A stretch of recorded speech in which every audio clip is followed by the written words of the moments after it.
one of the most intriguing things about Gertrude, and I don't know how you feel about this. The readings vary across readers. Um, it's how complicit is Gertrude? Di ba palagi mo tinatanong, lovers na ba sila ni Claudius bago namatay si old Hamlet? Was she, was she in connivance with Hamlet? Did she know how much did she know, etc.? And there seems to be no way of knowing, right? There seems to be no way of knowing.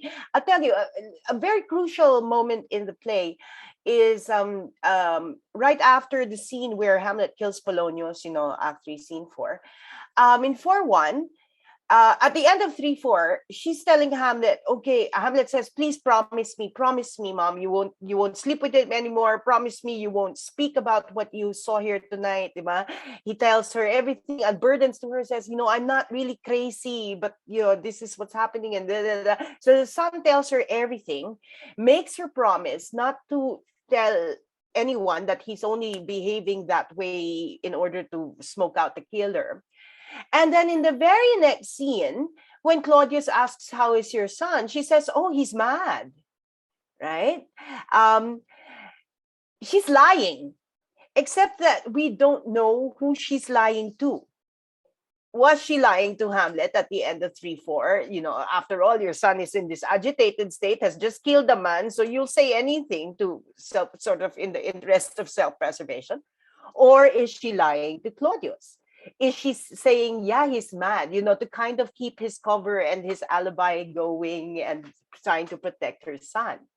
And to me, I can never figure it out, which is why when I always watch productions of Hamlet, I look to the Gertrude, because there's so much room for interpretation of that character, because so much is indeterminate if you just look at the text. Another way of looking at that is to see sort of the female characters as the underwritten characters in the text. I mean, meaning they're not as fleshed out or as well written or given, room for motivations and interior lives the way some of the male characters in the play are. They're much more clearly written as characters. The women are kind of very vague.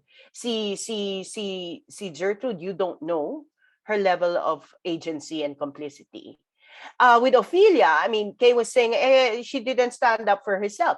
But on the other hand, you have to say, but could she?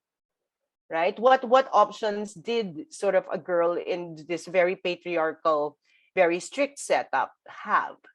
And with Ophelia, of course, and this because you studied all those Ophelias. With Ophelia, the question of agency is key, because that's the one thing she's denied. But when even her death is not sure that it's hers, you know what I mean? The envious sliver broke and down and down she went. Parang mas may agency pa yung inapakan niyang branch kesa sa kanya. So the female characters are kind of like problematic in the play in that sense.